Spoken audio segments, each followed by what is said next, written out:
o adversário era muito frágil, né? A gente via, principalmente no segundo. Como a gente estava na estrada, a gente via o jogo ali em etapas.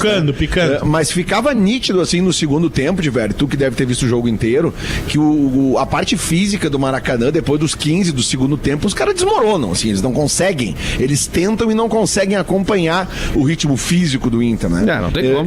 Então, assim, ó, o que eu vejo, a grande lição desse jogo de ontem pra mim é o seguinte: primeiro, o Inter de novo teve lá 24, 25 finalizações a gol, só que, claro, dessa vez fez 3, né? Então é o que tem que fazer, né? Beleza, tudo certo. Agora, eu posso, né? E acho que me sinto no direito, tanto elogiei ele aqui, que eu quero fazer uma crítica a um jogador e depois elogiá-lo, tá? Alan Patrick, sabe? O Alan Patrick é a maior referência técnica do Inter, ninguém discute. Agora, e ele pode, né? Que ele tem crédito. Agora, tu bater um pênalti de cavadinha num jogo que tá 0-0, né? Eu acho, assim, um pouco de excesso de confiança, tá? Ainda mais foi uma cavadinha feia pra caramba. Não pois foi nem meio cavadinha. É bem verdade, bem verdade. Dele, né? Também, é isso aí, Léo. Isso que não me agrada como torcedor, saca? É tipo assim, pô, velho, tá 3-0, 4-0, beleza. A gente tava assustado do jogo, tipo assim, beleza, o Inter tá amassando, o Inter tá chutando a bola e gol, mas o Inter não tava fazendo gol. Esse gol logo, beleza.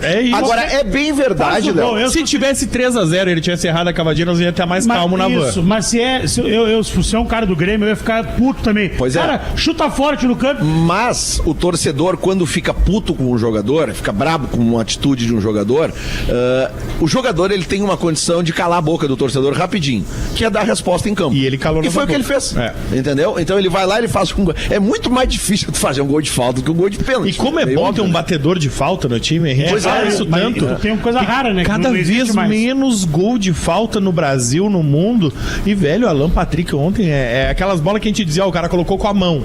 Cara, não tem o que fazer. E outra coisa, né, Diverio? Uma coisa também que é importante do contexto do jogo e do contexto que a gente está vivendo, porque existe uma parcela considerável, principalmente da torcida do Grêmio, que está sustentando uma narrativa de que o Inter tem muitos pênaltis a seu favor, que alguns pênaltis são inventados. Então, ontem algum pênalti não foi pênalti? Foi tudo claro, bem claro. Pois então, mas é que tem que pontuar isso. E é aquela coisa, Lelê, vamos lá.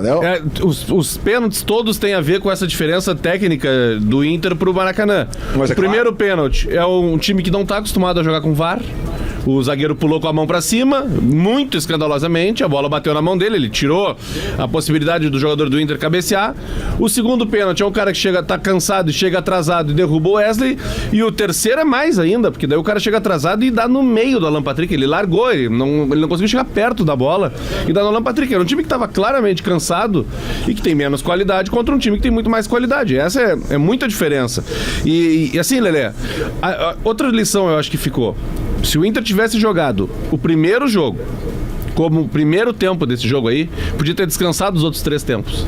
Porque o segundo tempo do Inter ontem foi de um time grande se impondo sobre um time pequeno. Fez os 3 gols, tudo bem, errou os pênaltis, faz parte do jogo, o goleiro defendeu, a bola deu na trave, mas aquilo ali é o que se espera quando um time grande enfrenta um time pequeno. É se impor o jogo o tempo inteiro, é criar chance, é amassar, é o outro time reconhecer, cara, não tem como pegar os caras. Não dá pra jogar. A diferença de ontem... Não faz parte do jogo perder 3 pênaltis. Mas Léo, eu já acho. Tu não pode perder 3 pênaltis. Eu também acho. Perder 3 pênaltis no jogo. Não pode perder 3 pênaltis. Mas se acontecer isso, que aconteça num jogo que tu mete 3 gols. Eu já criei a tese que é o seguinte: o Inter errou de propósito os pênaltis, porque senão ia estar o Tendel aqui no bola. Sem meu pênalti não consigo. Coitadinho do Maracanã. Então o Inter vai lá e erra de propósito, faz 3-0. O Inter não errou, tem o mérito do goleiro que pegou 2, né? Acabou a tese agora dos pênaltis. Não acabou a tese. Por que acabou a tese?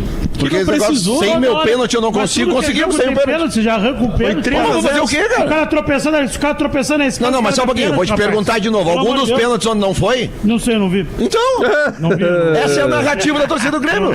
É pênalti demais, mas cara, pênalti tem que marcar. Não interessa ser 10, 5, aliás, 20. É porque pro Grêmio não dá. Bom, isso é problema do Grêmio. Mas é problema de você. Eu tô vendo a imagem que o Lelê falou aqui agora no perfil do Bola e realmente, né, tá divertida a parada, mas também vale lembrar que naquela foto ali tem 6 Copas do Brasil, né? Isso aí. E 4 rebaixamentos. Mas é Copa do Brasil, né, Rafa? Não, o debate aqui não é rebaixamento. Que bom que não tem rebaixamento. É isso. Não tem risco do Grêmio cair na Copa do Brasil, não né? tem, Não tem rebaixamento, é Verdade. melhor. Vocês já caíram também, irmão? Na Copa do Brasil, não. Como não? Nunca ganharam. Como não, Lelê? Para, caiu pro Globo. O maior fiasco da história da Copa do Brasil é teu. Maior fiasco da Copa do Brasil na história é teu. É de vocês, É um torneio secundário, né? Pelo amor de Deus, Brasileiro. É secundário. A única torcida do Brasil que compara a Copa do Brasil com o brasileiro são vocês. Todo mundo sabe que é um torneio secundário. Secundário, pelo amor de Deus. O principal é o brasileiro. Que dá mais dinheiro, para. Bom, tem que dar dinheiro pra dar uma emoção, né? Todo mundo sabe que é, não. Mas a Copa do Brasil agora tem mais time de Alagoas do que de Porto Alegre. Tu vê só. Isso é uma verdade. Mérito deles. Impressionante. Mérito deles, parabéns. Evolução do futebol de Alagoas. Isso é verdade. Ontem o Santos foi eliminado pelo CRB, pra quem não viu, o Neymar entrou no segundo tempo. E aí, pra dar entrevista depois. E sem Neymar, correr muito. Neymar. Mas assim, cara, Noé. Totalmente Noé. Tem uma arca de animal. Tá conduzindo uma arca. Cara, ele deixou 3 companheiros na cara do gol. É só fazer. Ele entrou em campo, recebeu a bola e deixou o cidadão pra fazer o gol. O goleiro defendeu. Volta, bate o escanteio, ele cruza, o cara tá sozinho, errou de novo. Aí ele bate uma bola no canto, o goleiro defende. Cara, eu acho que se ele sair mesmo, como ele deu esse sinal que vai sair, o Santos vai fazer coisa. Eu fiquei com a impressão... Fala, Gá, fala. Não, pode falar, tem um delayzinho. Eu fiquei com a impressão de que ia rolar aquela tese que a gente falou no início do ano. Ele vai vir, vai chamar os parceiros e vai montar o time dele. E tu viu um dos parceiros dele ontem, o que falou? Já postou, já tá... Isso aí é pra sair fora. Eu acho que ele quis fazer isso e a direção do Santos não deixou. Quem postou? A direção do Santos disse, vou montar o time aqui, deixa aqui, não sei o quê. E aí não montou o time que o Neymar queria. E aí ontem ficou nítido. Ele falou na entrevista, sozinho eu não consigo. Aí o parceiro dele já comentou lá, essa direção, esse presidente. Ele botou assim, é o Guilherme Pita, um dos parceiros dele. Pra quem não sabe, aterrissou na terra, o Neymar tem uma turma que anda com ele desde muito novo, né? Profissão parça. Ou Alica, né, gordo? É o Alica, né? Os guris do Alica, né? Guilherme Pita escreveu em rede social que o craque é muito grande pra ter um elenco pequeno desses. Tá. Isso é verdade. Errado não tá, né, velho? Só que não precisa, né, cara? Que se tu é bruxo do cara e tu tá no entorno, e na real ele é do staff do Neymar, né? Vamos falar a real. Tu tem que ter cuidado, Neymar, né, brother? Claro, se ele falou isso, é a opinião do Neymar, velho. É isso. Será que não valeria uma guerrinha no Litoral Paulista, ou Rafael Gomes e Lelê? Como é que é? Desculpa. Uma guerra no Litoral Paulista? Por quê? Não, o Inter gosta de um movimento quando o país entra em guerra, aquela coisa ali, traz os caras, uma oportunidade de mercado. É um departamento atento, né, Diver? Serve ou não? Porra, claro. Ele e o Alan Patrick, eles são amigos, né? São muito amigos. O Santos cria 2 categorias pra eles poderem jogar com os caras, e o Alan Patrick fala dele várias vezes. Eu gostaria de pedir pro nosso âncora apertado ali no botãozinho que diz Tweet Retrô. O passado te condena. Tweet Retrô. O Tweet Retrô tá no Bola nas Costas com a parceria de Olina para se sentir leve e sempre disposto. Solufix, referência em fixação e vedação. Siga nas redes sociais, @Solufix Profissional. E Consórcio Clube do Milhão Banrisul. Contemple seu futuro. Contrate pelo aplicativo Lelê de Obaluayê, o babalorixá das odds. Pô, ontem eu falei pra não ir naquele jogo do Botafogo, né? Isso. Era um jogo perigoso, né? E tu cravou o empate CRB e Santos. Pois é. Mas enfim, deu uma escorregada ali. Olha aqui. Amanhã completa 3 anos desse tweet aqui, 24 de maio de 22, mas ele se encaixa perfeito nesse dia 23 de maio de 2025. @Mano Menezes. Estamos nas oitavas. Pra você que apoiou, acreditou até o apito final, comemorou com a gente cada gol desse 5-1, o nosso muito obrigado. Você merece, torcedor colorado. Obrigado, Mano Menezes, aí pela lembrança da classificação do Internacional. Eu gostei, me pegou. Foi bom. Ô, meu, já vamos aproveitar, porque a gente tá falando muito desde ontem do mérito do goleiro, né, em ter defendido principalmente o primeiro pênalti em relação à cavadinha do Alan Patrick, né? E aí o que deixa mais inusitada a história, obviamente quem não viu agora, quem não ouviu ainda, vai ouvir agora, que é o áudio do pai do goleiro com uma profecia dizendo pra ele o que deveria fazer, né, cara? Sonhei. E ele falou isso após o jogo, a turma ficou meio, será? E tá aqui o áudio, isso vai ser muito legal da gente acompanhar, ó. Ah, pois beleza. Mas eu tô aqui com pressentimento. Presta atenção que eu te dizer. Se outro punch do Internacional, contra o Internacional, tu espera que eu digo lá na parte que eu vou bater o punch tu vai querer dar uma cavadinha, viu? Tu se liga aí. Presta atenção. Eu tô confiante. Vai dar certo. Cara, que Muito espetáculo, bom, né? velho. Que espetáculo, Bom, que né? história é Muito bom isso. caralho, Como é que é o velho. nome do senhor mesmo? Ele tem um... Tem um nome... Pai. Ah, cara, eu não achei o nome do pai dele aqui, velho. Ele É é legal a presidente primeira do clube, pergunta. né? A primeira pergunta na publicação aqui. Alguém sabe se o pai dele tem um grupo VIP? Cara, mas isso é legal em várias camadas, né? Número 1, que, cara, é um pai. Se tu for ver, ali nada mais é que o áudio de um pai preocupado, Isso. assim, um pai querendo ajudar o filho. E nada forçado, né, Rafa? Tu vê que é um Nada áudio forçado. normal do pai, assim, ó. Te liga, ó. isso. A gente já recebeu esse áudio do pai e da mãe, né? Ó, fica cuidado, a mãe sonhou, não sei o quê. E aí o pai dele sonha, e aí, velho, ele faz o que o pai dele sonhou. Isso pra mim que é o surreal também do filho que ama o pai, que tá ali na boa e na ruim. Lembrou Ele faz na o que- hora, né? E aí no final do jogo, meu, ele dá entrevista, ele foi eliminado, ele perdeu por 3-0.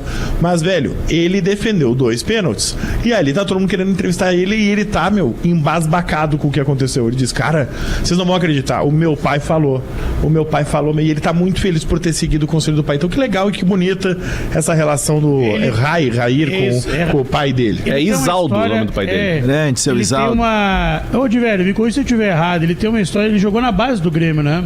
Teve, ele Sim, Ele sim. teve na base Isso. do Grêmio, ele perdeu a mãe dele. aí Isso, isso. É verdade, é isso aí. Uma psicóloga do Grêmio apoiou ele para não, cara, continua, vamos lá, não desiste e tal. Aí depois ele sai do Grêmio e aí começa a carreira dele a rodar por times menores, enfim. E agora ele ganhou um destaque, é aquilo que a gente falou, que a Copa do Brasil serve, né?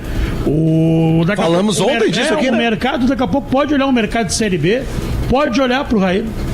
Pode olhar pra ele, o mercado de Série B, daqui a pouco até o mercado de algum clube de Série A, por que não? Enfim, daqui a pouco querer ter mais um goleiro no grupo e tal. Eu não sei qual é a idade dele, se ele é mais velho, se ele é Ele mais parece jovem. Eu não sei qual é a idade dele. Mas, ô Rodrigo Caetano, tu acha que ele poderia, de repente, assim, até pintar aqui no sul aí, no Ipiranga de Erechim? Poderia, cara. Eu acho que ele teria total potencial pra jogar no Ipiranga de Erechim.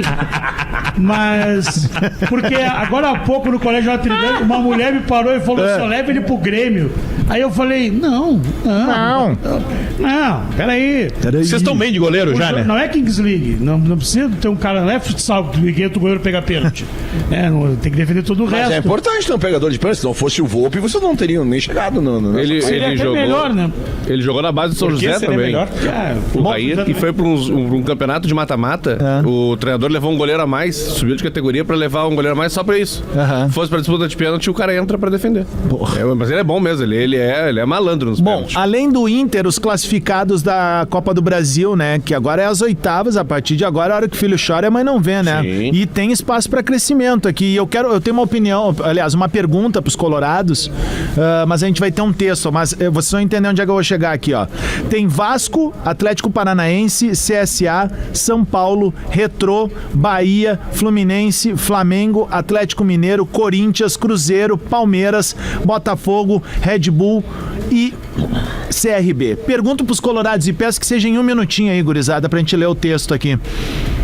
Até que ponto essa Copa do Brasil se desenha como um cenário viável pro Inter, muito mais viável do que a Copa Libertadores agora? Cara, tem que focar nas duas Copas, cara. Eu falei isso ontem. O Campeonato Brasileiro não tem nenhuma chance Porque de ser assim, ó, campeão. só pra contextualizar, Lelê, tu vê, assim, ó, tu tem os principais times aqui, tá faltando alguns que foram eliminados, como o Grêmio, ok? Mas assim, tem outros times, vai que o Inter dá um pé quente de no sorteio e pegar um time de outra série de novo, Retrô. sabe? Pega o... Não, tem Retrô, tem CSA. Quando tem vê, tu tá CRB, numa quarta de final ali já, Tem velho. confrontos E em dá o teoria. Flamengo e Palmeiras, já é um a menos. E não só isso, né, de velho? É mais fácil tu jogar de igual para igual com Flamengo e Palmeiras no mata-mata. No pontos corridos é difícil tu igualar eles, porque um elenco a longo prazo ele vai te derrubar. E aí, como disse o Lele, eu já tinha falado isso também, o Inter não tem mais chance de ser campeão brasileiro. Então, se tem como levantar uma taça, tem que focar nas Copas. Então, agora, foco total contra o Bahia na semana que vem e ficar de olho nesse sorteio. Quero secar esse sorteio aí. E outra coisa, Rafa, quero eu acho Flamengo, que a escalação do Inter para entrar em campo ontem com o time que tinha de melhor, ela confirma que a direção de futebol do Inter tem exatamente esse pensamento. Isso porque aí. pelo que eu entendi, Diver, me confirma isso, vai estar indo para Recife um time alternativo. Deve ser um time bem reserva. Prioridade, então, na Copa do Brasil e na Libertadores. Não mesmo nessa semana. Nessa semana, né? Então, é isso aí. Esse planejamento muda semana a semana, mas eu não divirjo em nada do que a direção do Inter está fazendo.